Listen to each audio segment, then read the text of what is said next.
Billionaire Dad cried at the hospital door, until a poor girl gave him a tissue and said, "It's going to be okay, sir." The next morning, something incredible happened, and he returned with security to find her. Derek Lockwood adjusted his tie for the third time that morning. His 42nd floor office offered a perfect view of Manhattan, but he no longer even looked outside. Numbers, charts, and reports consumed all his attention. "Mr. Lockwood," his assistant appeared at the door. "The meeting with the Japanese investors is confirmed for 3 o'clock. Perfect. And cancel lunch with Peterson. I need to review the contracts before the video conference with London." Derek had been living like this for 5 years. Ever since Sarah died, work became his refuge. It was easier to dive into business than to face the silence of the large, empty house. The office became his true home. He arrived at 7 in the morning and left after 10 at night. Weekends, more meetings, more projects. At home, Liam played alone in the living room. At 5 years old, he had already learned that Dad was always busy. The nanny, Mrs. Henderson, took care of everything. Baths, meals, bedtime stories. Derek only appeared to say goodnight when he got home early. Sometimes, the boy was already asleep when he returned from work. "Liam, come for lunch, dear," Mrs. Henderson called. The boy dropped his toy cars on the floor. He was quieter than usual, but the nanny didn't worry. Kids had days like that. Liam had always been a calm child, unlike other children his age. During lunch, Liam barely touched his food. He pushed his sandwich from one side of the plate to the other. "Aren't you hungry?" she asked. "My tummy hurts," Liam mumbled. Mrs. Henderson placed a hand on his forehead. He seemed normal. "It must just be a silly little ache. How about we watch cartoons on the sofa?" Liam nodded slowly. She took him to the living room and turned on the television, but she noticed he wasn't paying attention to the colors and music of the cartoons. He just stayed quiet, huddled on the large sofa. By 2 in the afternoon, Liam's temperature started to rise. Mrs. Henderson gave him a lukewarm bath, but he complained he was cold. She covered him with a blanket, but within half an hour he was sweating. "Strange," she murmured to herself. In the afternoon, Derek was in another endless meeting when his cell phone vibrated. He ignored it. It vibrated again, and once more. It was his rule. He never answered his phone during important meetings. "As I was saying," he continued to the executives, "we need to close this deal before—" The cell phone vibrated for the 5th time, 6th, 7th. "Excuse me," he mumbled to the executives at the table. He looked at the screen. 8 missed calls from Mrs. Henderson. His stomach dropped. He dialed back. She answered on the first ring. "Mr. Lockwood, thank goodness, it's Liam. He has a very high fever and is delirious. I don't know what to do." "Delirious? How?" "He's calling for his mother, talking nonsense. The fever won't break. It's 103.1 degrees now. I'm scared, Mr. Lockwood." Derek was already grabbing his coat. "Take him to St. Mary's Hospital now. I'll meet you there." He ran out, leaving 10 executives waiting in the meeting room. For the first time in 5 years, Derek abandoned a meeting halfway through. At the hospital, he found Mrs. Henderson at the reception, holding Liam in her arms. The boy was red, sweaty, with glazed eyes. He was breathing fast, as if he had been running. "Daddy," Liam murmured, unfocused. "I'm here, son." Derek took the boy in his arms. Liam was burning with fever. He had never held his son so hot before. "I need a doctor here," Derek shouted at the receptionist. "Sir, please fill out these forms and—" "My son has a very high fever. He needs attention now." A young doctor appeared. "Let's take him to the examination room." In the next 15 minutes, Derek watched a battery of tests, thermometer, stethoscope, questions he couldn't answer. Each question was a stab at his conscience. "How long has he had a fever?" the doctor asked. Derek looked at Mrs. Henderson. I don't know. Did he complain of any pain?" "I wasn't home." "Any known allergies?" Derek swallowed hard. "I don't know." "When was the last time he ate?" Derek fell silent. Mrs. Henderson answered for him. The doctor frowned. "We'll do some blood tests. The fever is very high and there are signs of a serious infection." Serious infection? Derek repeated. Say it could be a systemic infection. We need to admit him immediately. Derek's world collapsed. Admission. Serious infection. His 5-year-old son was in real danger. An hour later, Liam was in a hospital room, hooked up to IVs and monitors. The boy was sleeping but breathing with difficulty. Derek stayed by the bed, holding his son's warm little hand. It was so small, so fragile. Mr. Lockwood, the doctor returned with papers in hand. Tests confirmed a severe bacterial infection. We've started antibiotic treatment, but what? It reached an advanced stage. If it had been a few more hours, well, let's not think about that now. The important thing is that he arrived in time. Derek couldn't hear the rest. His legs buckled. He almost lost his son. By a few minutes, by a few hours difference, he could have lost the only thing that mattered in his life. Mrs. Henderson approached. Mr. Lockwood, you should rest a bit. I'm not leaving here. At least get some fresh air. I'll stay with him. Derek shook his head, but guilt was suffocating him. The hospital air was heavy, loaded with disinfectant and fear. He needed to breathe. He went out onto the sidewalk in front of the hospital. It was almost midnight. The street was empty, only a few cars passing. Derek leaned against the cold wall and, for the first time in 5 years, completely broke down. The tears came all at once, tears of fear, of guilt, of regret. How could he have been so blind? How could he not have noticed his son was sick? What kind of father was he? I'm a terrible father, he murmured to himself. Sarah, forgive me. I don't know how to take care of our son. He cried until he had no more tears. He cried for the wife he lost. He cried for the son he almost lost. He cried for the 5 years he had hidden behind work, pretending everything was okay. That's when he heard light footsteps approaching. Derek looked up and saw a small girl standing in front of him. She couldn't have been more than 5 or 6 years old, with dirty, torn clothes and messy hair, clearly a street child. But how was she here, alone, at that time of night? Her eyes shimmered with a strange light, a light of compassion Derek didn't expect to find anywhere, much less from an abandoned child. It's going to be okay, sir, she said in a sweet, calm voice. Derek was speechless. How did this girl know what he was going through? How did she know he needed to hear exactly those words? The girl extended her small, dirty hand, offering an old, yellowed tissue. For you. Derek took the tissue automatically. My son. He's hospitalized. Very sick. The girl smiled. A smile that brought an inexplicable peace to Derek's desperate heart. A smile he hadn't seen in a long time, not even on his own son's face. He'll be fine, she said with such certainty that Derek almost believed her. How do you know? Because you're a father who cares. I see it. Derek felt a tightness in his chest. I'm not a good father. I wasn't there when he needed me. But you're here now. But when Derek blinked, the girl had vanished. She simply disappeared into the darkness of the night, as if she had never been there. Derek looked at the tissue in his hands. It was real. She had been there. The fabric was old, but clean. It smelled of hope, if hope had a smell. He dried his tears with the old tissue and went back inside the hospital, feeling for the first time that night that maybe, just maybe, everything would be all right. But one question wouldn't leave his mind. Who was that girl? And why did he feel like she had appeared exactly when he needed her most? Derek spent the entire night by his son's side, holding the mysterious girl's tissue. And for the first time in 5 years, he truly prayed. Derek woke up in the hospital. He had slept in the uncomfortable chair beside Liam's bed, the tissue still clutched in his hand. His neck ached, but he didn't care. The important thing was to be there when his son woke up. The morning light streamed through the room's window. Derek looked at Liam and something was different. The boy was no longer red. His breathing was calmer, more regular. The heart monitor showed a stable rhythm, very different from the accelerated beeps of the night before.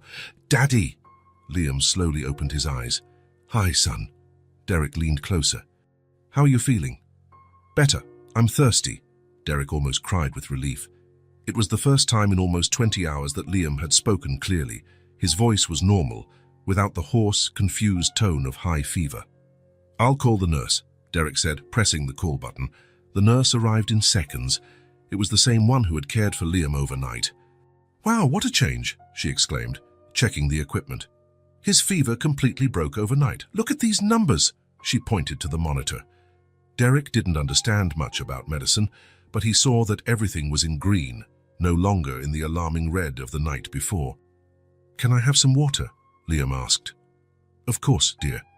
Slowly at first, Liam took small sips, and Derek noticed that his hands no longer trembled. The night before, the boy could barely hold a glass. 10 minutes later, Dr. Martinez entered the room with a surprised expression on his face. He carried a clipboard full of papers and test results. 2 other doctors accompanied him. "Mr. Lockwood, I need to speak with you." He looked at Liam, who was drinking water and even smiling at the nurses. "This is unusual." "What's unusual?" Derek stood up. "Last night, your son had a severe bacterial infection. His levels were very high. The fever wasn't responding to medication. Frankly, I was worried." The doctor ran a hand through his hair. "I called 2 colleagues for a second opinion." Derek felt his stomach clench. "And now?" "Now." The doctor shook his head, as if he couldn't believe what he was seeing. "All the levels have normalized. The infection has practically disappeared. His blood count is perfect. In 20 years of medicine, I've rarely seen such a rapid recovery. That's good, right? It's excellent. Almost miraculous." The doctor looked at the papers again.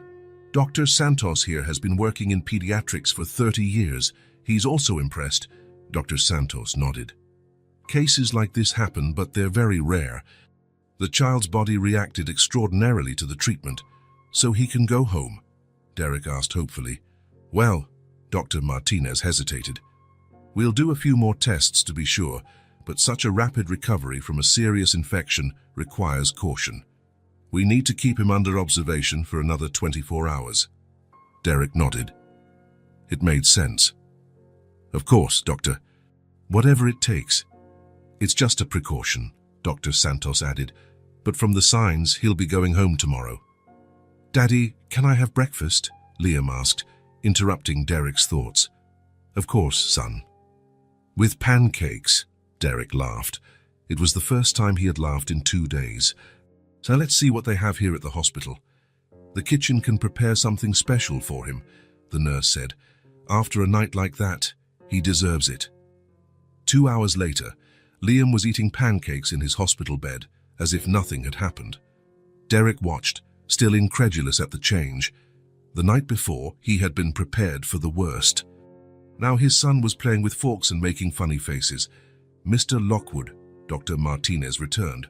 "All the morning tests confirmed the improvement, but as I said, we'll keep him under observation until tomorrow morning." "Understood. And can I stay with him?" "Of course. In fact, I recommend it. A parent's presence always helps with recovery." Derek fell silent. Miraculous. The word echoed in his head. He looked at the tissue in his hand and remembered the girl.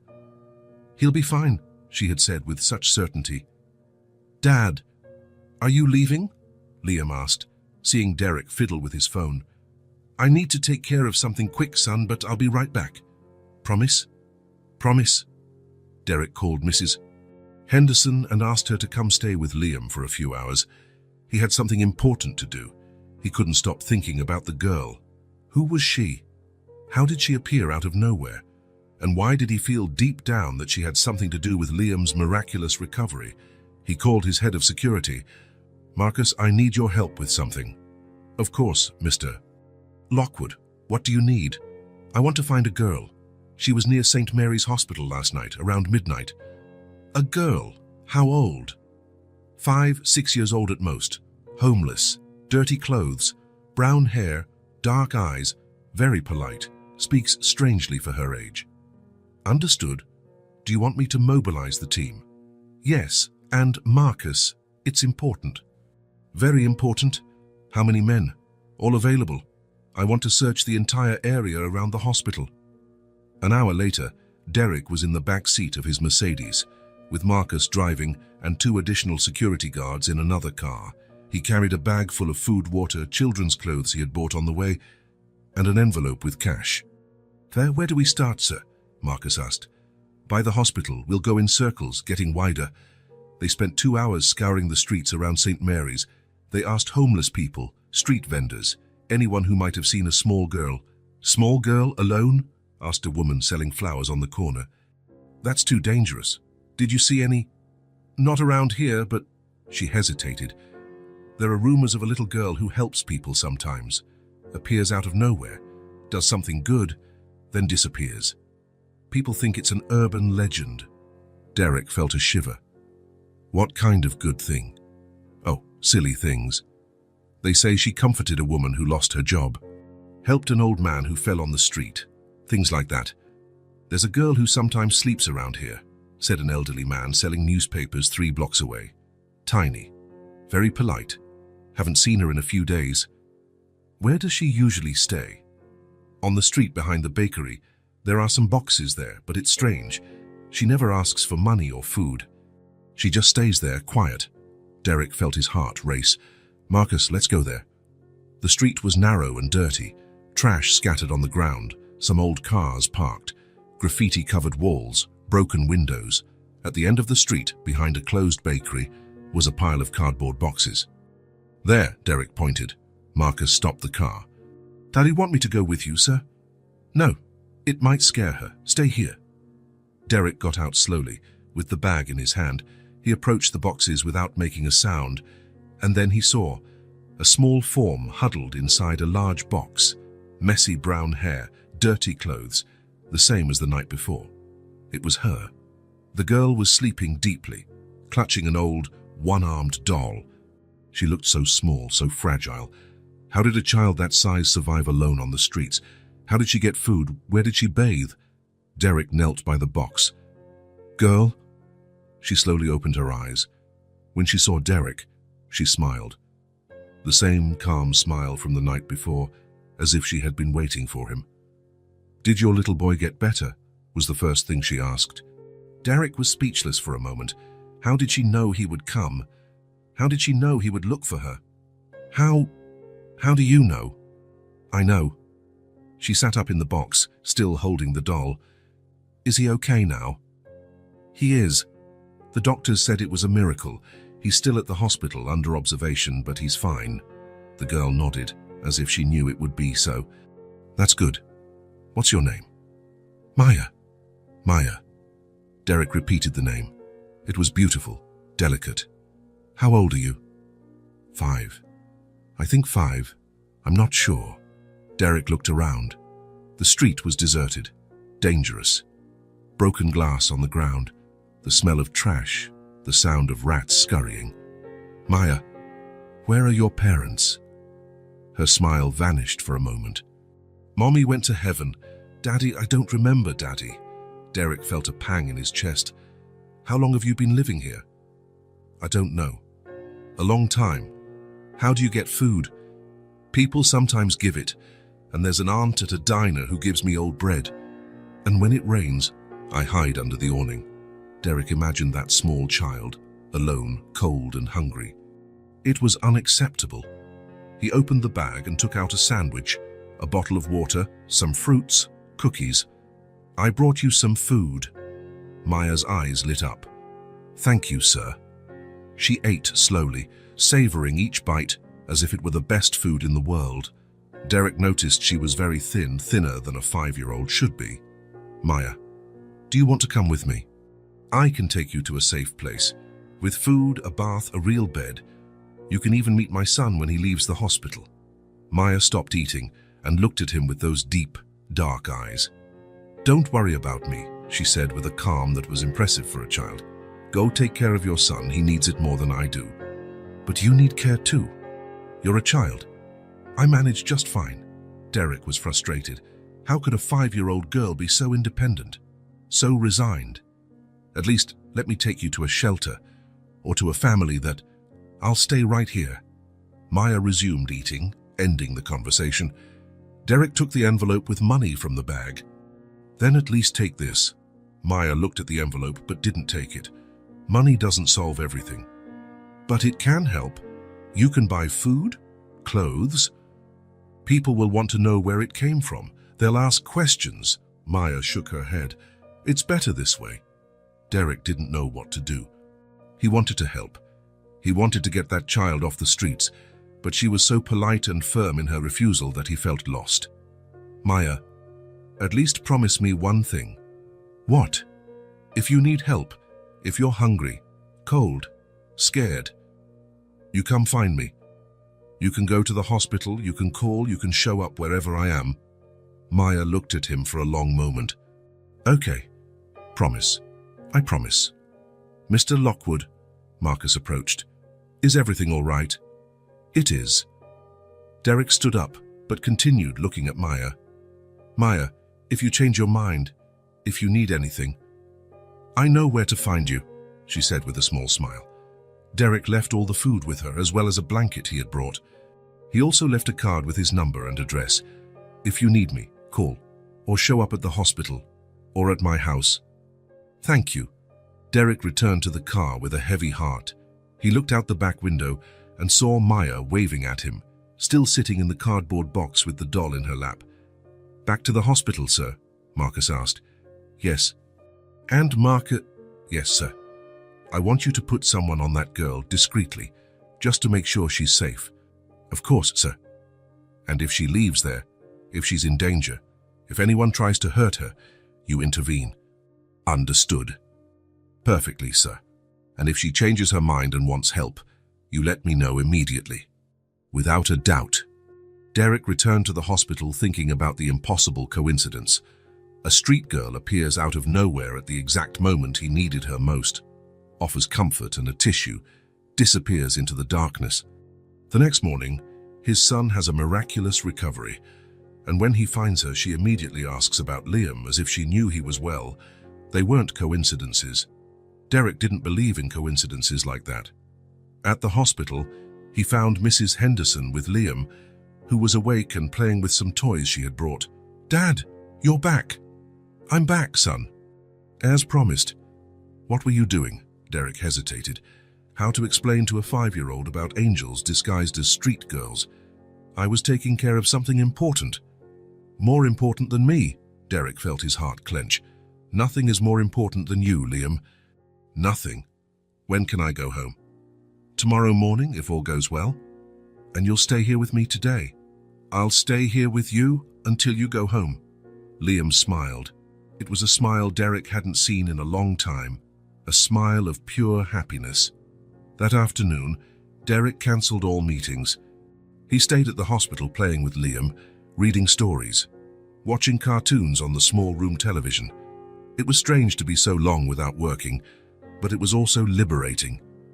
Dad, Liam said when it was almost bedtime, you're different. How so? More too present, more here with me. Derek felt a lump in his throat. It's because I almost lost you, son. And that made me realize what truly matters. And what matters? You, Liam, you are what matters most in my life.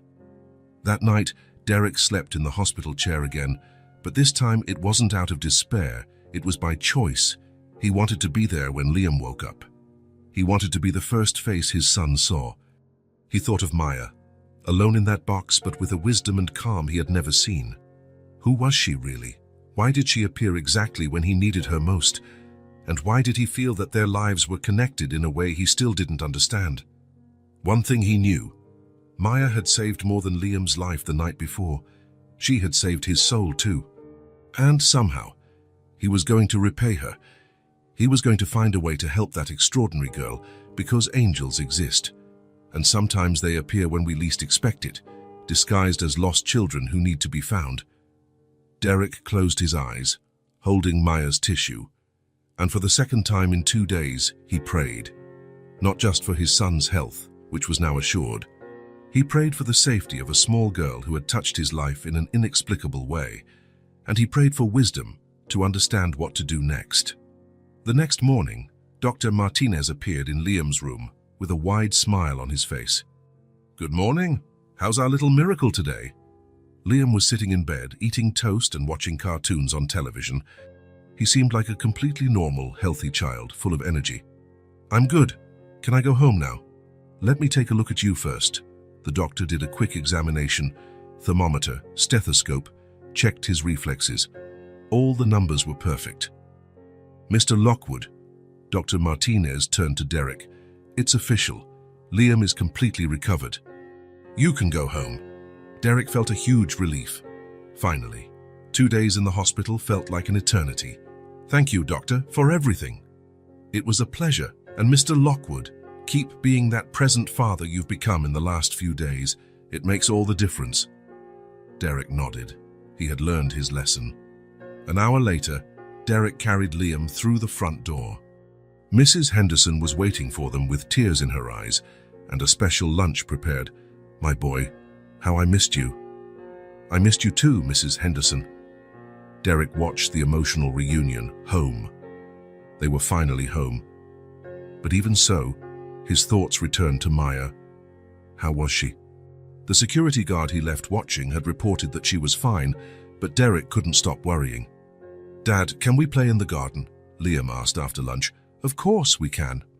They spent the entire afternoon playing. Derek taught Liam how to play ball. They built a sandcastle at the playground. They rode bikes.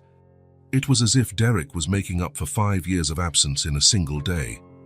Dad, Liam said as they were heading back inside, thank you. Thank you for what?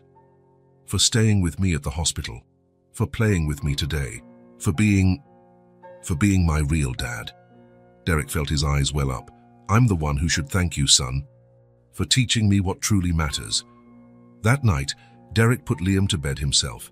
He read 3 stories, sang 2 songs, and stayed there until the boy fell asleep. Then he went to his room and tried to sleep, but he couldn't. He thought of Maya, alone in that cold box. In the middle of the night, his phone rang. It was Marcus. Mr. Lockwood? Sorry about the hour, but it's about the girl. Derek sat up in bed immediately. What happened? She's not well, feverish, trembling. My man said she's pretty bad. Derek was already getting dressed. I'm on my way. Sir, it's 3 in the morning. I don't care, I'm coming. Derek arrived on the bakery street in 15 minutes. Marcus was waiting on the corner with another security guard. Where is she? There, sir, but she's very sick. Derek approached the cardboard boxes. Maya was huddled inside the large box, trembling violently. Even in the darkness, Derek could see that she was very pale. Maya. She opened her eyes with difficulty. Sir, you came... Derek placed his hand on her forehead. She was burning with fever, just as Liam had been 2 days earlier. Maya, you're very sick. I'm very cold. Derek didn't hesitate. He knelt down and picked Maya up. She was even lighter than he imagined, like a rag doll. You're coming with me, I'm not leaving you here. But sir, no buts. You're coming with me now. Maya didn't have the strength to protest. She snuggled into Derek's chest, trembling with fever. He carried her to the car, wrapped her in his coat. To the hospital, Marcus. Which hospital, sir? St. Mary's. Fast. During the ride, Derek held Maya in his lap. She was as hot as Liam had been.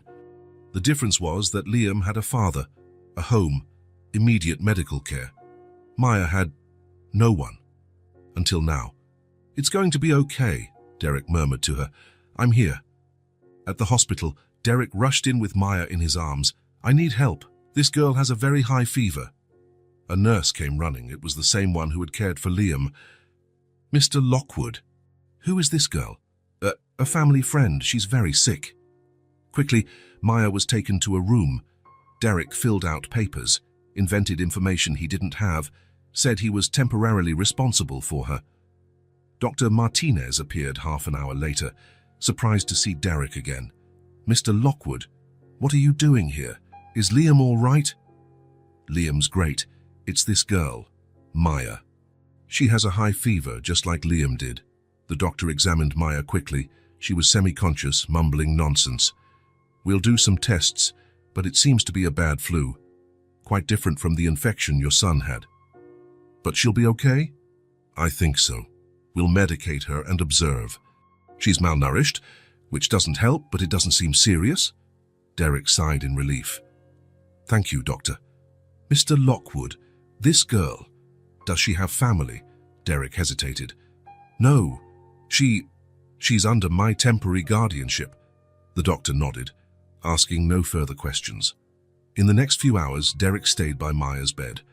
He watched the medication take effect, the fever gradually drop. She slept deeply, finally at peace. In the morning, Maya slowly woke up.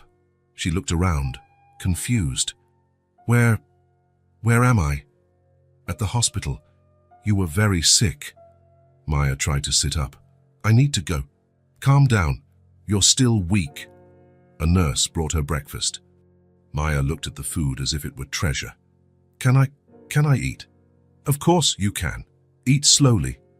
Derek watched Maya eat. She savored each bite, each sip of juice. She ate slowly, like someone who wasn't sure when her next meal would be. How are you feeling? Derek asked. Better. Thank you for bringing me here. You don't need to thank me. Maya ate in silence. She spoke little, only what was necessary. Derek noticed that she was used to not drawing attention, to occupying the smallest possible space. Maya, do you remember what happened last night? She shook her head. I just remember being very cold. And that you appeared. You had a high fever, just like my son did a few days ago. Maya nodded. Is he okay now? He is. Great. Thanks to you. I didn't do anything. Derek observed her. Even sick, even fragile, Maya had a dignity, a calm he had never seen in a child. It was as if she were old inside, too wise for her age. Dr. Martinez returned at lunchtime. How's our patient doing? Better, Derek replied. Great. The tests confirmed it. It's just a flu. With a few days of rest and proper nutrition, she'll be fine. A few days? 2, 3 days at most. But Mr. Lockwood... The doctor lowered his voice. This girl is severely malnourished. It's not just the flu, she needs regular care. Derek nodded. He had already thought of that. After the doctor left, Derek pulled a chair close to Maya's bed. Maya, I need to ask you something. What? Do you want to stay with me? At my house, with my son and me. Maya stopped eating. Why? Because I think we met for a reason. You helped my son when I needed it most. Now it's my turn to help you. I don't need... Everyone needs someone. Maya, even you. Maya was silent for a long time. Derek saw that she was thinking, weighing her options. What if I don't work out? What if I'm a problem? You won't be a problem, you'll be family. Family. Family. Maya looked at her own hands. I don't remember having a family. Then it's time to have a new one. That afternoon, Derek called home. Mrs. Henderson, I need to tell you something. I'm bringing a girl home. Maya. She's going to stay with us for a while. A girl, sir? It's complicated to explain, but she's special. Very special. I understand, sir. I'll prepare the guest room. Thank you, Mrs. Henderson. Derek spent the day at the hospital with Maya. They talked little. She was still very reserved, but he felt that something was changing. Maya was starting to trust him. At night, when Maya was sleeping, Derek reflected on everything that had happened in the last few days. A week ago, he was an empty man, addicted to work, absent from his own son's life. Now he had found a purpose that went beyond business. He had found 2 children who needed him, one who was his son by blood, the other who might be his daughter by choice. Maya stirred in bed, mumbling something in her sleep. Derek approached. It's okay, he murmured. I'm here. No one will hurt you. Maya calmed down, as if she knew she was safe. Derek smiled. For the first time in 5 years, he felt his life had true meaning. It wasn't about money, power, or success. It was about family. It was about love. It was about protecting the people who mattered. And Maya mattered. In a way he still didn't fully understand, but that he felt deep in his heart. The next day, Maya woke up much better. Her fever had completely passed. She was more flushed, more alert. How do you feel? Derek asked. Good, much better. Want to know something? Today you're going to see my house and my son. Maya got nervous. So what if he doesn't like me? He'll love you, I'm sure of it. Dr. Martinez discharged Maya at lunchtime. Derek took her home, holding her small hand in his. In the car, Maya looked out the window, admiring the city, the houses, the trees. It was as if she were seeing the world with different eyes. "Mr. Derek? You can just call me Derek. Or, well, you can call me whatever you want. Derek, thank you. For what?" "For not leaving me alone." Derek squeezed her hand. "I'm never going to leave you alone again, Maya. That's a promise." And Derek knew it was a promise he would keep, not just out of obligation, but out of love. A strange, inexplicable love that had appeared out of nowhere and taken hold of his heart. Maya had saved Liam. Now, it was Derek's turn to save Maya. But deep down, Derek suspected that Maya didn't need saving. She was the savior. She was the angel who had appeared in his life to teach him what truly mattered. And now, finally, she would have a home. Derek parked in the driveway entrance and looked at Maya in the back seat. She was quiet, observing the large house through the car window. "Is this where you live?" she asked, her eyes wide. "It is, and now it's where you'll live too." Maya nodded slowly, but Derek noticed she was nervous. Her small hands played with the hem of the shirt the hospital had given her. "Maya, it's okay, it's just a house. A very big house." Derek smiled. "Inside, it's just a normal house, with bedrooms, a kitchen, a living room. Nothing special."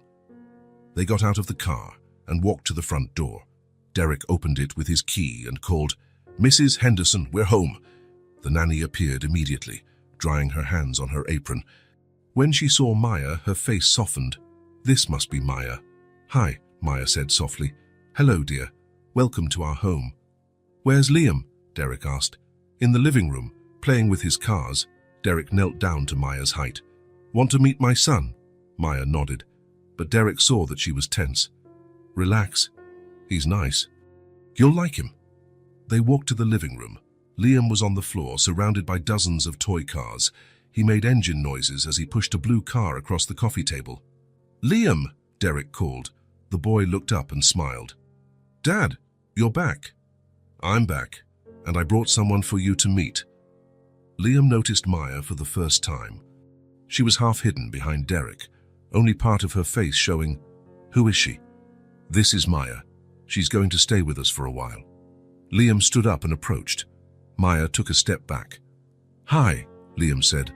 "I'm Liam." "Hi," Maya replied almost in a whisper. "How old are you?" "5. I think 5. "I'm 5 too." Liam smiled. "I want to play with me." Maya looked at Derek as if asking for permission. He nodded. "Okay," she said. Derek sat on the sofa to observe. Mrs. Henderson appeared beside him. "She seems like a good girl," she murmured. "She is very special." Liam went back to his cars and picked up a red one. "This one's my favorite. It's a Ferrari." "Do you like cars?" Maya slowly approached. "I don't know much about cars." "That's okay, I can teach you." Liam held out the car to her. "Want to hold it?" Maya took the car carefully, as if it were made of crystal. "It's heavy," she said. "It's real metal. My dad bought it at a special store." Maya examined the car, ran her finger over the wheels. The shiny paint. "It's beautiful. You can play with it if you want." Maya smiled for the first time since she arrived. "Really? Really, I can show you all my cars." Liam began to show her each car, explaining the colors, the models, inventing stories about each one. Maya listened attentively, asking simple questions. Derek watched, fascinated. Liam had never been so talkative with strangers. He was usually shy, reserved, but with Maya he seemed completely at ease. "Maya," Liam said after showing all the cars. "Do you have any toys?" Maya hesitated. I have something." She put her hand in her pocket and pulled out a small, smooth, round stone. "It's just a little stone," she said, embarrassed. "Can I see?" Maya handed the stone to Liam. He examined it carefully. "It's really smooth and it sparkles a little. I found it on the street. I liked the color." "What color is it?" "I don't know the name. It's kind of blue, kind of gray." Liam held the stone up to the light. "It's beautiful. It looks like a jewel." "You think so?" "I do. Okay, it's the most special toy I've ever seen." Maya smiled again, wider this time. "Want to know something?" Liam said. We can make a city for the cars, and your little stone can be a castle. A castle? Yeah. We'll make a city on the floor and your stone will be the princess's castle. But I'm not a princess. Everyone can be a princess if they want. Maya giggled, a low but genuine laugh. Okay, let's make the city. Liam began to arrange the toy cars on the floor, creating imaginary streets. Maya helped him, suggesting where to place each car. In a few minutes, they had built a complete city in the living room. Now your stone goes here in the middle, Liam said, because it's the most important castle. Maya placed the stone in the center of the toy car city. Now the cars can visit the castle, she said. Exactly. And the stone princess can drive around the cars. They started playing for real. Liam made different voices for each car. Maya invented a special voice for the stone princess. They created adventures, races, crazy stories. Derek watched in silence, a strange feeling growing in his chest. How long had it been since he saw Liam so happy, so free, so creative? And Maya's, it was as if she had awakened. The shy and reserved girl had transformed into a normal child, laughing, playing, inventing. "Dad," Liam called. "Want to play with us?" Derek hesitated. When was the last time he played on the floor like a child? "Can I?" "Of course. You can be the mayor of the city." Derek sat on the floor with the two children. Liam handed him a yellow toy car. "This is your official mayor's car." "And what does the mayor do?" "Takes care of everyone in the city," Maya said, "and protects the castle." "Oh, I see. That's a big responsibility." "You can do it," Liam said seriously. "You're good at taking care of people." Derek felt his heart clench. "Am I?" "You are. You took care of me at the hospital. And you brought Maya here. Mayors do that." Derek looked at Maya. She was smiling, playing with the little stone, completely relaxed. They played for an hour. Derek was surprised at how much fun he was having. "Maya," Liam said during a break in their play, "are you going to stay here forever?" Maya looked at Derek. I don't know. "I hope so," Liam said. "Okay, it's nice to have someone my age to play with." "Don't you play with other kids?" Maya asked. Liam shook his head. "I don't have many friends at school, and here at home, it's just adults." "That must be boring." "It was. But now you're here," Maya smiled. "I like playing with you." "I like playing with you too." Derek watched the conversation with a heavy heart. Liam was right. He was lonely. Even with all the wealth, all the toys, the boy was lonely. Maya had changed that in an hour. "Everyone," Mrs. Henderson appeared at the door. "Lunch is ready."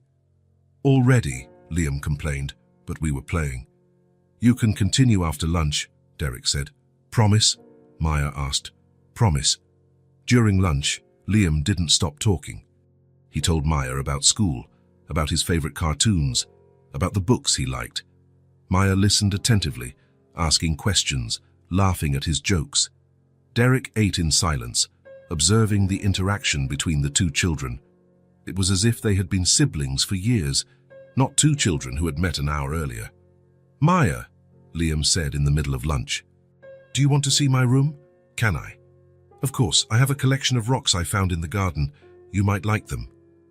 "You collect rocks." "A little, but yours are much better than mine." After lunch, the children went upstairs to see Liam's room. Derek stayed in the kitchen with Mrs. Henderson. "How are you feeling, Mr. Lockwood?" she asked. "Strange." "Good, but strange."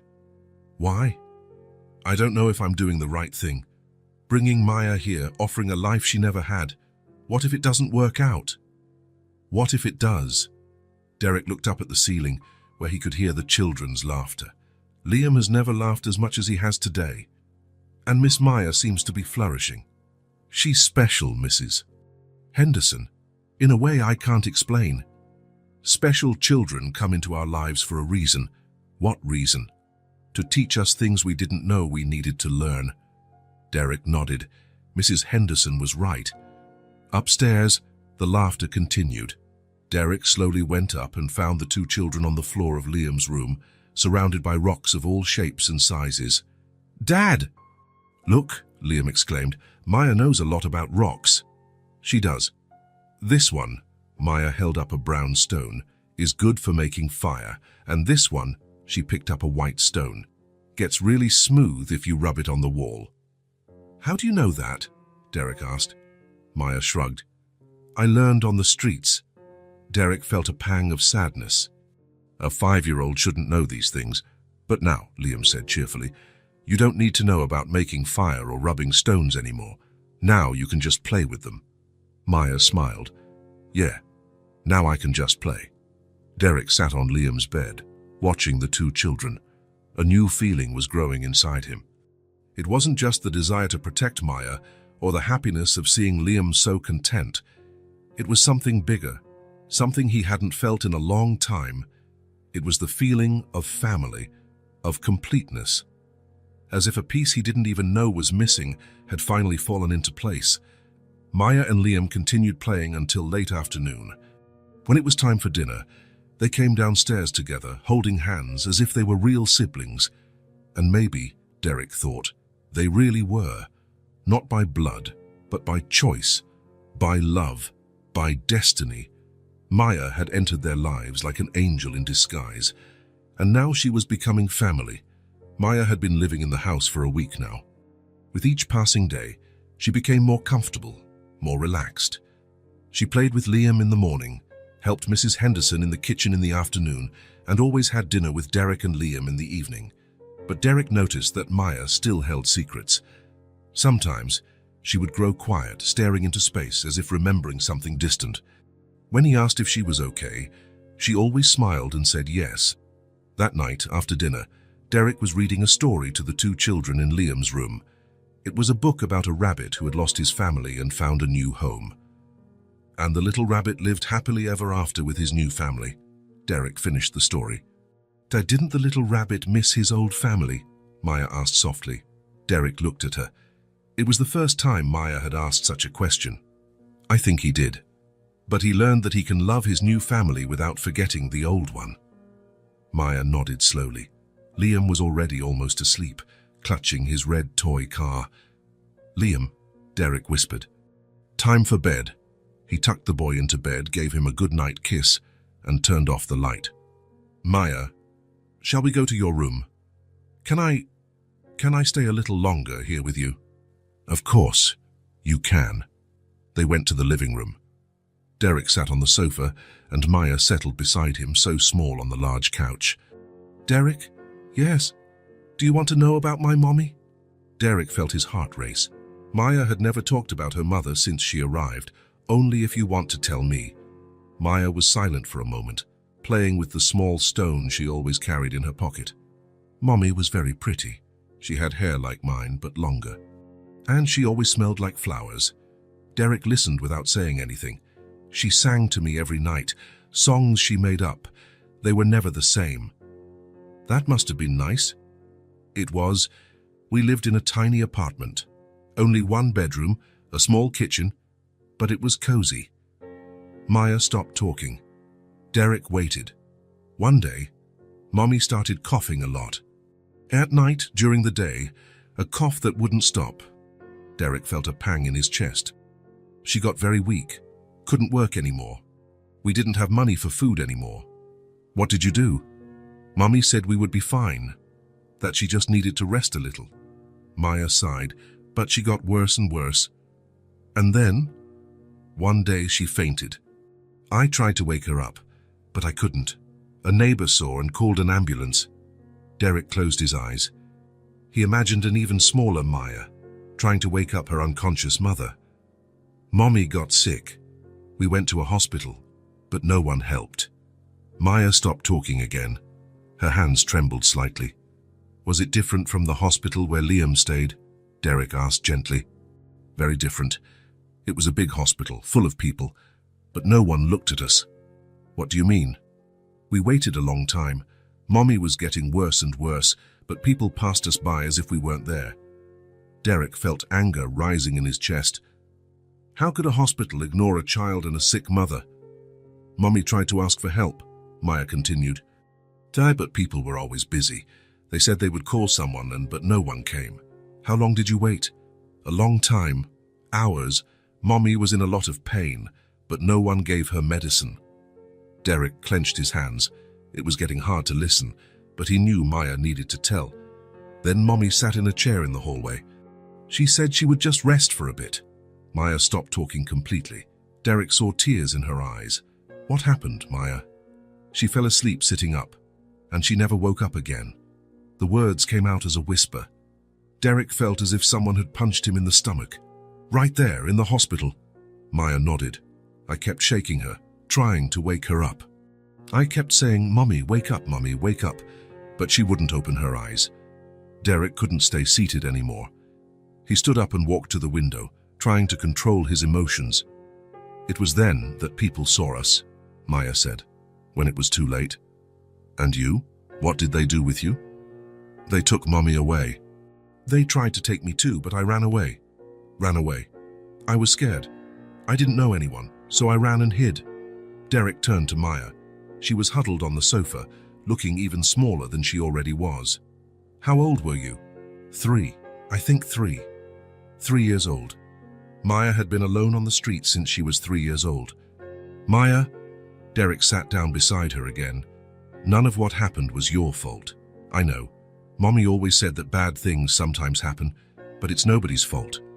Your mother was right, and she loved you very much. I know that too. Derek looked at Maya. Even after telling such a sad story, she had a peace, an acceptance that he couldn't understand. Sami, Maya, why did you tell me this? Because you asked about the little rabbit's family, and I thought you should know about mine. Thank you for trusting me. You're not going to send me away, are you? Derek knelt in front of Maya, holding her small hands. Maya, listen to me closely. I will never, ever send you away. Do you understand? I understand. And do you know why? Why? Because you're not invisible. Not to me, not to Liam, not to Mrs. Henderson. You are seen. You are important. You are loved. Maya smiled through her tears. Really? Really? And I'm going to do everything so you never feel invisible again. Derek hugged Maya. She snuggled into his chest, finally relaxing completely. In that moment, Derek made a silent decision. Maya would never be invisible again. Never again would she be ignored. Never again would she wait for help that didn't come. He was going to give her everything her mother would have wanted her to have. Love, care, attention, a family. Maya had told her most painful story, and Derek had listened to every word, every pause, every tear. Now he knew what he had to do. Maya would be his daughter, not by accident, not out of pity, but out of love, by choice. And she would never again be the invisible girl in the hospital hallway. She would be Maya Lockwood, daughter, sister, family, forever. The next morning, Derek woke up with a different feeling. For the first time in years, he wasn't anxious to get to the office. He wasn't thinking about meetings, contracts, or numbers. He was thinking about pancakes. He went down to the kitchen before Mrs. Henderson woke up. He opened the refrigerator, got eggs, milk, flour. It had been a while since he cooked, but some things you don't forget. Dad? Liam appeared in the kitchen in his pajamas, rubbing his eyes. What are you doing? Making breakfast. Surprise. You can cook? Derek laughed. I can. Your mum taught me how to make pancakes. Liam smiled. Derek rarely talked about Sarah, but when he did, it was always with affection. Can I help? Of course, and you can. Maya appeared a few minutes later, also in her pajamas, carrying her little stone. What smells good? She said. We're making pancakes, Liam explained proudly. I'm helping. Can I help too? Everyone can help, Derek said. Come here.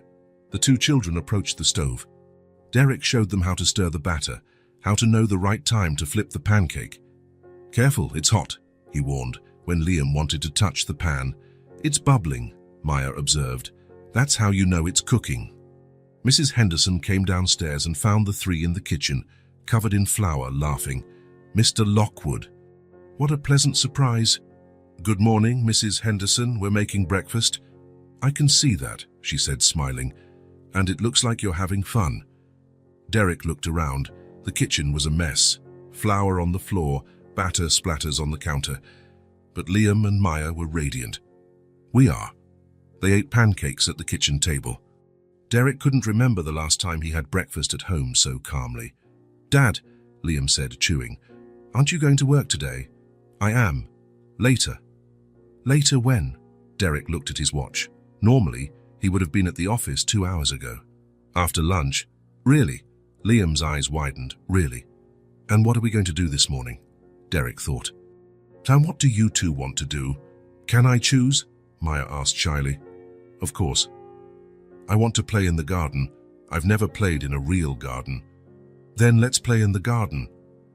After breakfast, the three of them went out to the garden. Derek showed Maya the flowers, the fruit trees, the playground he had built for Liam. "It's very big," Maya said, admiring it. "And there's lots of space to play," Liam added. Derek watched the children run across the grass. Maya was discovering simple things, what it was like to walk barefoot on the grass, how soft the flower petals were, how nice it felt to feel the wind on her face. "Dad," Liam called, "come play tag with us." "Tag?" "Yeah, haven't you ever played?" Derek laughed. "It's been a long time. Then it's time to play again." Derek ran after the children in the garden. How long had it been since he ran like this, without hurry, without destination, just for fun? "Got you," he said, reaching Maya. She shrieked with delight. "Now I'm it." They played for an hour. Derek felt like a child again. After lunch, Derek called his assistant. "Jennifer, cancel all afternoon meetings." "All of them, sir. But you have the investor meeting at 3. Cancel it. Reschedule for tomorrow. And the video conference with London. Tomorrow as well. Mr. Lockwood, may I ask if everything is all right?" Derek looked out the window. Maya and Liam were building something with dry branches. "Everything is great, Jennifer. Better than it has been in years." He hung up and went back to the garden.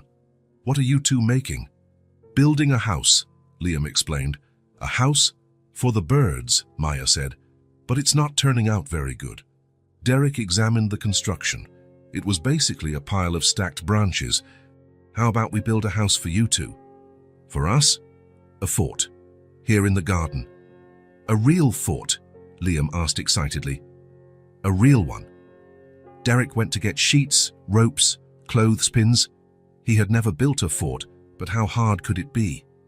Very hard, he discovered. The first attempt collapsed. The second one too. On the third, Maya had an idea. "So I asked, what if we use the garden chairs to hold it up?" Derek looked at her, impressed. "Maya, you're a genius. With the chairs as support, they managed to build a decent fort. Inside, they put cushions and more sheets." "It's perfect," Liam said, admiring it. "Can I go inside?" Maya asked. "It's yours too," Derek said. The children went inside the fort. Derek heard whispers, muffled giggles, quiet conversations. "Dad," Liam called, "can you fit in here?" Derek tried to get into the fort. It was tight, but he managed to squeeze inside with the two children. "It's a bit cramped," he said. "But it's cozy," Maya said. They stayed inside, telling stories, making plans for other games. "Derek," Maya said suddenly. "Yes, you're funny, you know." Derek was surprised. "Funny how?" "Funny in a good way. Fun. You play with us for real." "Yeah," Liam agreed. "You never played before. And now you do." Derek felt something strange in his chest, a feeling he hadn't had in a long time. "Do you like it when I play with you?" "Very much," Maya said. "It's the best part of the day," Liam added. Derek hugged the two children at the same time, there inside the cramped fort. "I like it too. Very much." Liam snuggled into Derek's arm. "Dad?" "Yes." "Thank you for being here." "Thank you for what?" "For being present. Truly present." Derek felt his eyes well up. When did his 5-year-old son learn the difference between being physically present and truly present? Probably when Derek spent years just being physically present. "I'm the one who should thank you both," he said, "for teaching me how fun it is to play." They spent the entire afternoon in the garden. They had a water balloon fight, a treasure hunt, a jumping contest to see who could go furthest. Derek felt alive, truly alive, for the first time in years. He wasn't worried about emails, calls, meetings. He was completely focused on that moment, on those two children, on that new feeling of family. At night, after dinner, The children asked to sleep in the fort. Sayanai? Liam asked. If it's not too cold. It's not, Maya said, and if it is, we'll keep each other warm. Derek arranged blankets and pillows in the fort. He read them a story by flashlight. Dad, Liam whispered when Derek was leaving. Today was the best day of my life. Mine too, Maya added. Derek smiled. Mine too. He went back into the house and sat on the porch, looking at the lit-up fort in the garden. He heard the children's low voices, muffled giggles. For the first time in 5 years, Derek felt complete, not because he had money, success, or power, but because he had love, he had family, he had purpose. Maya and Liam had transformed him from an empty man into a real father, and he would never be the same again. After a week of sleeping in the fort, the children finally returned to their rooms. Derek was putting Liam to bed when he noticed the boy was quieter than usual. Liam, is everything okay? It is, Dad. But Derek knew his son. Liam always got quiet when something worried him. Are you sure? You seem thoughtful. Liam played with the edge of his blanket. Dad, can I ask you something? Of course, you can. Anything. Liam took a deep breath, as if gathering courage. Why isn't Maya going to school? Derek paused. It was a question he had been asking himself. Maya had been with them for 2 weeks, but they hadn't discussed school yet. Well, she's still settling in. She just arrived. But she'll have to go, right? She will. Why are you asking? Liam was silent for a moment, fiddling with his fingers. Liam, what is it? You can tell me. It's just that... Liam lowered his eyes. Dad, as I don't like school. Derek was surprised. Liam had never complained about school before. What do you mean you don't like it? Did something happen? Nothing specific happened. It's just that... Liam hesitated. No one wants to play with me. Derek felt as if he had been punched. What do you mean no one wants to play with you? The kids at school, they already have their groups, their friends. And I... Liam shrugged. I'm alone at recess. Liam, why didn't you ever tell me this before? Because you were always busy. And I thought it was normal. Derek felt a pang of guilt. How had he not noticed his son was suffering at school? Son, I'm sorry. I should have paid more attention. It's not your fault, Dad. It's hard to make friends when you're different. Different how? I don't know. The other kids, they talk about things I don't know.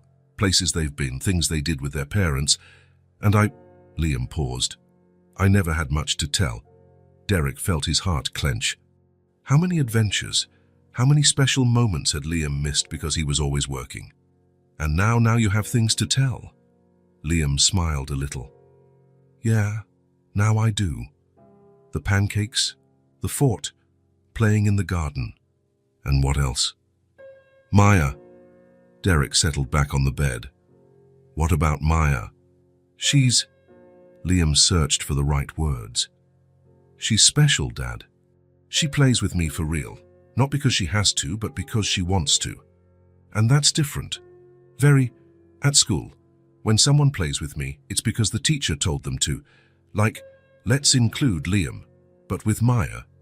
Liam smiled. With Maya, it's natural. Derek listened in silence, learning things about his son he had never realized. You know what's coolest about Maya? Liam continued. What? She listens to me, really listens. When I tell a story, she pays attention. She asks questions. She laughs when it's funny. And that doesn't happen at school? Liam shook his head. At school, I talk and the kids look away. Or they interrupt to talk about something else. Derek was beginning to understand why Liam had connected so quickly with Maya. Both knew what it was like to be ignored.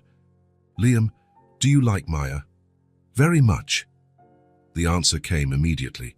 She's my friend. My only real friend. And what if she goes to school with you? Liam's eyes lit up. Really? She can go to my school? Maybe. What do you think? I think, Liam thought carefully, I think if Maya goes with me, I'll like school. Why? Because she's my friend. And when you have a real friend, any place is better. Derek smiled. That's true. Dad? Yes. I really like Maya. She makes me feel less lonely. Derek held his son's hand. Did you feel lonely before? Sometimes. At school always. At home, but you used to come home late. So I was just with Mrs. Henderson. She's nice, but it's not like having a real family. And now it's different. You're here. Maya's here. We play together, eat together, laugh together. Liam squeezed Derek's hand. Now it feels like a real family. Derek felt his eyes well up. It is a real family, son. Liam was quiet for a moment. Then, in a very soft voice, he asked, Dad, is she going to stay with us forever? The question took Derek by surprise, not because he hadn't thought about it, but because hearing it from his son made it all the more real. Do you want her to stay? Very much. She's like a sister. The sister I always wanted to have. Derek felt a lump in his throat. And what if I told you I'm thinking about making it official? Official how? Like adopting Maya, making her our family for real, on paper too. Liam sat up in bed, excited. Really? She can become my real sister, if she wants to, and if all the paperwork goes through. She'll want to, I'm sure she'll want to. Derek laughed at his son's excitement. Let's talk to her tomorrow, then. Thank you, Dad. For what? For bringing Maya home. For spending more time with us, for... Liam searched for the words. Sorry for being a real dad now. Derek kissed his son's forehead. Thank you too. Why? For teaching me what truly matters. Derek turned off the light and left the room. In the hallway, he stopped for a moment, leaning against the wall. He took a deep breath, and then something happened that hadn't happened in 5 years. Derek cried. But they weren't tears of pain, sadness, or frustration. They were tears of relief, of gratitude, of awakening. He had spent 5 years living on autopilot. Work, home, sleep, repeat. Without realizing his son was lonely at school, without realizing they were just two people living in the same house, not a family. Maya had changed all of that. She didn't just bring joy to Liam. She brought Derek back to life. She forced him to be present, to pay attention, to be a real father. And now, listening to Liam talk about friendship, about feeling less lonely, about having a real family, Derek realized how much he had almost lost. He had almost lost his son's childhood by being too busy to notice, but it wasn't too late. They still had time. They could still be a family that included a small girl who appeared out of nowhere and saved them all. Derek wiped his tears and went to check on Maya. She was sleeping deeply, clutching her little stone. Thank you, he whispered, for saving my son, for saving me, for showing us what a real family is. Tomorrow he would start the adoption process. Tomorrow he would talk to Maya about school, about staying forever, about officially becoming a Lockwood. But today, Derek simply gave thanks. Thanked for being awake to life again. For having found finally what truly mattered. And for knowing that, from now on, he would never again be just a rich man with a big empty house. He would be a father. A real father. Forever. Derek woke up with a clear purpose in his mind. Today was the day. He couldn't wait any longer. The conversation with Liam the night before had made everything crystal clear. Maya needed to officially become part of the family. After breakfast, when the children were playing in the garden, Derek called his lawyer. Robert, it's Derek Lockwood. I need your urgent help with something. Of course, Derek. What do you need? I want to adopt a child. There was a pause on the other end of the line. Adopt? Derek, well, it's a complex process. It takes months, sometimes years. How long exactly? It depends on several factors. The child's situation, documentation, social evaluations. Why the rush? Derek looked out the window. Maya was teaching Liam how to make flower crowns. Because she's already my daughter, Robert. I just need the paperwork to confirm what my heart already knows. Robert sighed. I understand. Let's schedule a meeting today, if possible. Thank you. Derek hung up and called Mrs. Henderson. Can you stay with the children today? I have some important matters to attend to. Of course, Mr. Lockwood. They'll be fine with me. Derek said goodbye to the children and left. First, he went to Robert's office, then to the courthouse, then to several public agencies. He filled out forms, provided documents, answered endless questions. "Mr. Lockwood," said the social worker who attended him, "do you understand that there needs to be an adjustment period? The child needs to have been living with you for at least 6 months. She's been living with me for a month. A month is very little. For the paperwork, maybe, but for real life," Derek paused, "she saved my son, and she saved me too. 1 month was enough for me to know she's my daughter." The woman looked at Derek with curiosity. "Tell me more about this girl." Derek told her everything. The encounter at the hospital, Maya on the streets, her illness, how she connected with Liam, how she transformed the family. "It's an unusual story," the social worker admitted. "Maya is an unusual child. We'll need to do a home visit. Evaluate the conditions, talk to the child." "When?" "I can schedule it for next week. And then, if everything is in order, we can speed up the process, considering the child has no known family and is clearly well adapted." Derek felt a pang of hope. "How long?" "Maybe 2 months. 3 at most." 2 months seemed like an eternity, but Derek nodded. It was better than years. "There's one more thing," Derek said. "I want to enroll Maya in school, in my son's school. That might be complicated without the official documentation. I'll make it work." Derek spent the rest of the morning arranging the school matter.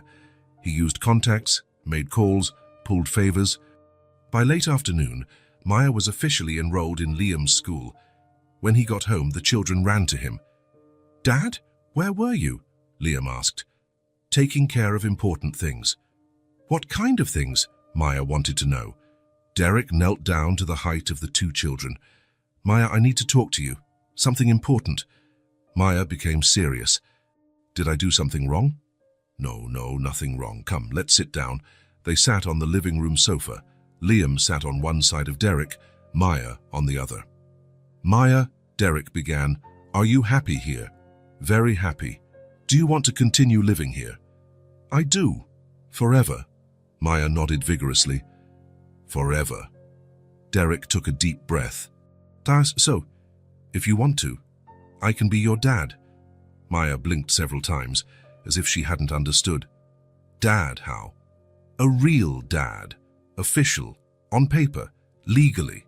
In everything." You want to be my dad?" "Very much, if you want me to be." Maya looked at Liam, who was smiling broadly. Then she looked back at Derek. "And Liam will be my brother." "He will." "And Mrs. Henderson will be like my grandma." Derek laughed. "I think she'd love that." Maya was silent for a long moment. Derek started to get nervous. "Maya, what do you think?" Then, Maya's face lit up with the widest smile Derek had ever seen. "I do very much." Derek hugged Maya tightly. Liam joined the hug. "We're going to be a real family," Liam exclaimed. "We already are," Derek said. "Now we're just going to make it official." "What does that mean?" Maya asked. "It means you'll have a new last name. Maya Lockwood." "Maya Lockwood," she repeated slowly. "I like it." "It means you'll go to school with Liam." "Really?" Maya's eyes widened. "It's all arranged. You both start together on Monday." "Yay!" Liam shouted. "We'll be in the same class." Derek spent the next few weeks dealing with paperwork, social worker visits, psychological evaluations. Maya answered all the questions honestly and simply. "Do you like Mr. Lockwood?" the psychologist asked. "I like him very much. He takes care of me." "How does he take care of you?" "He makes delicious food with me, plays with me, listens when I talk, and he makes me feel safe." "And Liam? What's your relationship with him like?" "Liam is my best friend, my brother. We play together, sleep in the fort together, tell each other secrets." "Do you want to continue living with them?" "Forever." 3 months later, Derek received the call he had been waiting for. "Mr. Lockwood, this is the family court. The adoption has been approved." Derek almost dropped the phone. "Approved?" "Approved. Congratulations. Maya is officially your daughter." Derek hung up and shouted, Maya, Liam, come here. The children ran into the living room. What is it, Dad? Liam asked. Maya, officially welcome to the Lockwood family. Maya took a second to understand. When she did, she started to cry. It's official. Am I really your daughter? Really? Maya threw herself into Derek's arms. Liam joined the hug. Now we have to celebrate, Liam said. How do you want to celebrate? Derek asked. Can we go to a fancy restaurant? Maya asked shyly. Derek was ready to take them to the most expensive restaurant in the city, but then he had a better idea. How about a diner? One with a jukebox and milkshakes. What's a jukebox? Maya asked. You'll find out. Derek took the children to an old diner downtown. It was the kind of place he used to frequent as a child with his own parents. When they entered, Maya stopped at the door and took a deep breath. I've never eaten in a place like this. It smells good here. The smell was of hamburgers, French fries, and ice cream. 50s music played on the colorful jukebox in the corner. Choose where you want to sit, Derek said. Maya chose a table near the window. I can see the street from here. They sat down and picked up the menu. Maya examined each item as if it were treasure. So many choices, she murmured. You can order anything you want, Derek said. Anything. Anything. Maya ordered a hamburger with French fries. Liam ordered the same thing. Derek ordered the same thing too. He didn't want to be different. And to drink? The waitress asked. 3 chocolate milkshakes, Derek said. When the food arrived, Maya observed everything with fascination. The giant hamburger, the golden fries, the creamy milkshake. It's too beautiful to eat, she said. But it is for eating, Liam laughed. Look. He took a huge bite of his hamburger. Maya imitated him carefully. Is it good? Derek asked. Maya nodded with her mouth full, smiling. Dad, Liam said, can we make a toast? With milkshake. Why not? Derek raised his milkshake. Then let's toast. Maya and Liam raised theirs too. What are we toasting to? Derek asked. To family, Liam said. To the Lockwood family, Derek corrected. To our family, Maya added softly. They clinked their milkshake glasses. To family made by choice, Derek said. What does that mean? Maya asked. It means family isn't just who you're born with. It's who chooses to stay together. It's who loves each other, cares for each other, protects each other. Like us? Maya asked. Exactly like us, Maya smiled. I like our family. Me too, Liam said. Me too, Derek echoed. They ate slowly, savoring not only the food but the moment.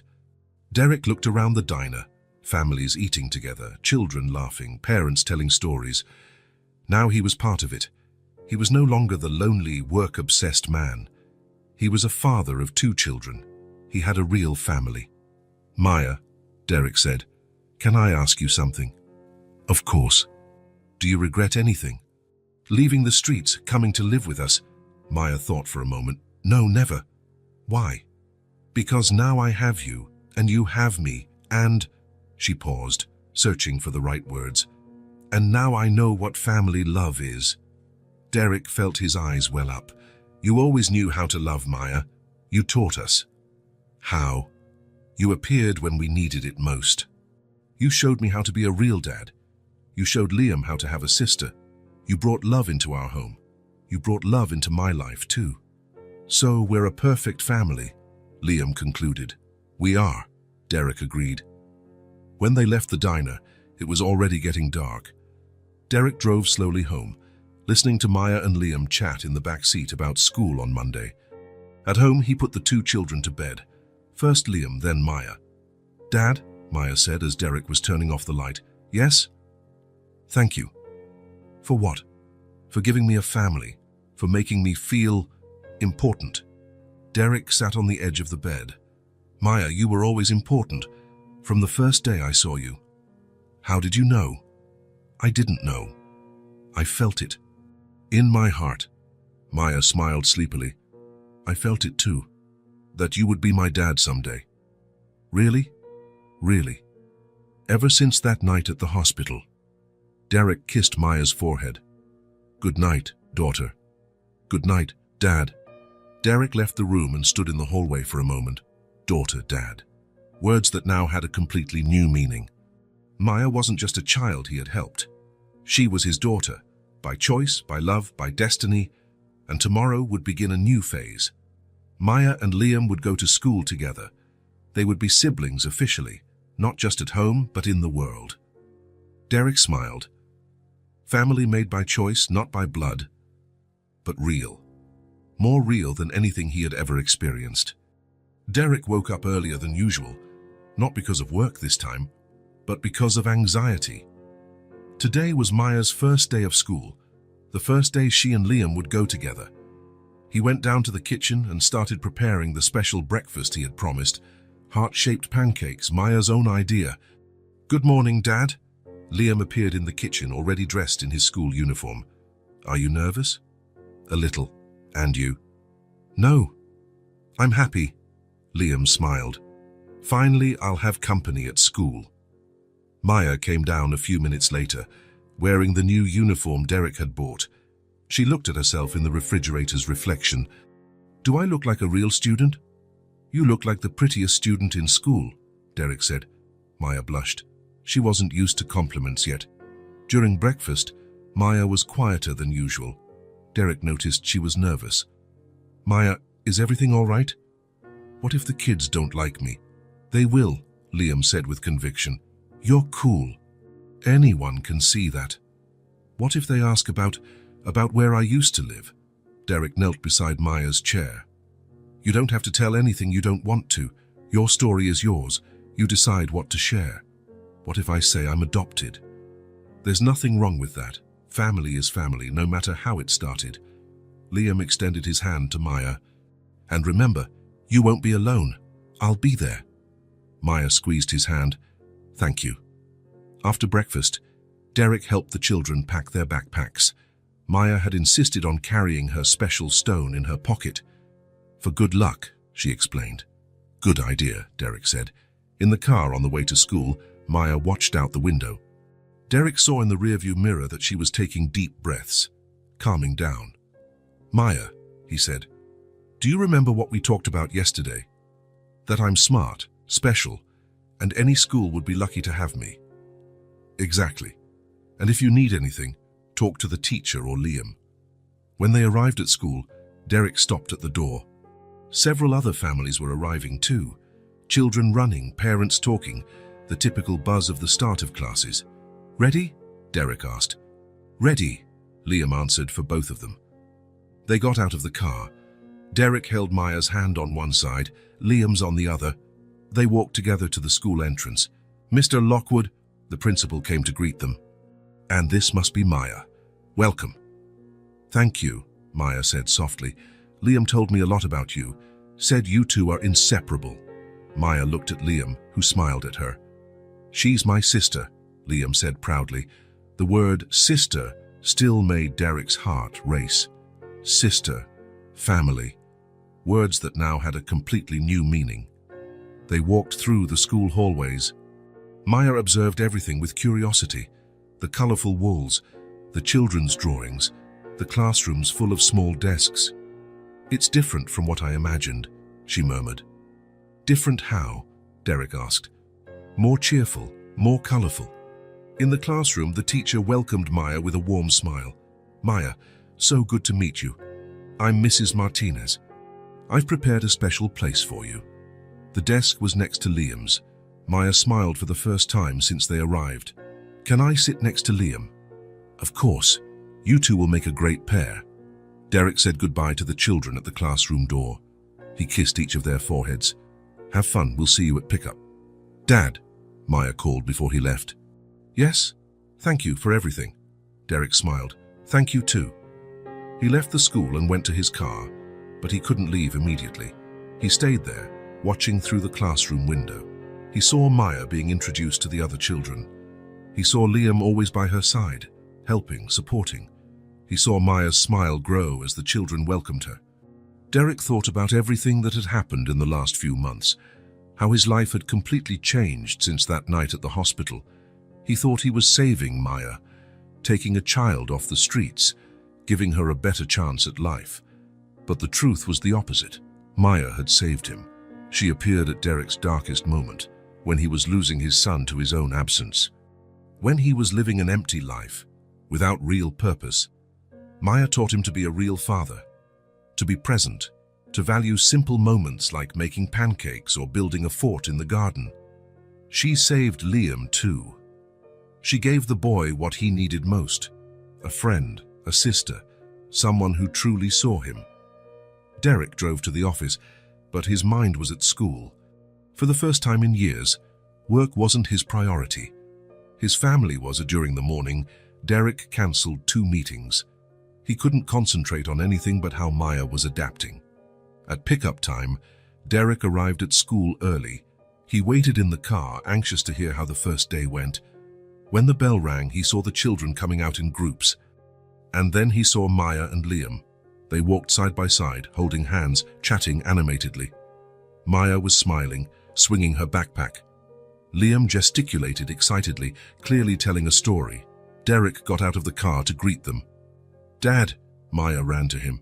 It was amazing. It was. The kids are nice. The teacher is kind. And I like studying. And you, Liam? It was the best school day of my life, Liam said, squeezing Maya's hand. Now I like school, because I have my sister with me. Derek hugged the 2 children. There, at the school gate, with other families around, he felt complete. "Dad," Maya said, "can I tell you something?" "Of course." "Today, when the kids asked about my family, I told them I had the best dad and the best brother in the world." Derek felt his eyes well up. "And what did they say?" "That I'm lucky." "No, Maya, I'm the lucky one. We're all lucky." "And guess what else?" Liam added. "Maya helped a girl who was crying at recess. Everyone was impressed." "Is that true?" Derek asked. Maya shrugged. "She forgot her lunch. I shared mine." Derek smiled. That was Maya being Maya, always taking care of others. "And Maya made 3 friends," Liam continued excitedly. 3? Derek was surprised. "Yeah. They even invited me to play with them," Maya said shyly. "That's never happened before." "Of course it has. You're special, Maya." On the way home, Derek looked in the rearview mirror. Maya and Liam were talking about homework, about their new friends, about plans for recess the next day. "Dad," Liam said suddenly. "Thank you." "For what?" "For bringing Maya into our family. She made everything better." "It's true," Maya agreed. "You made everything better for me, too." Derek smiled. That was it. That was family. Not the perfect family from TV commercials, but a real family, made of choice, of love, of simple moments that became extraordinary. Maya had come into their lives like an angel in disguise, a small, lost girl who, in truth, knew exactly the way back home, the way back to family, the way back to love. Derek thought about the night at the hospital, when it all began. A dirty, ragged child offering an old tissue to a desperate man, who could have imagined that encounter would change everything. Derek smiled, driving home with his 2 children in the back seat. Finally, after so long lost, they were a real family, and they always would be.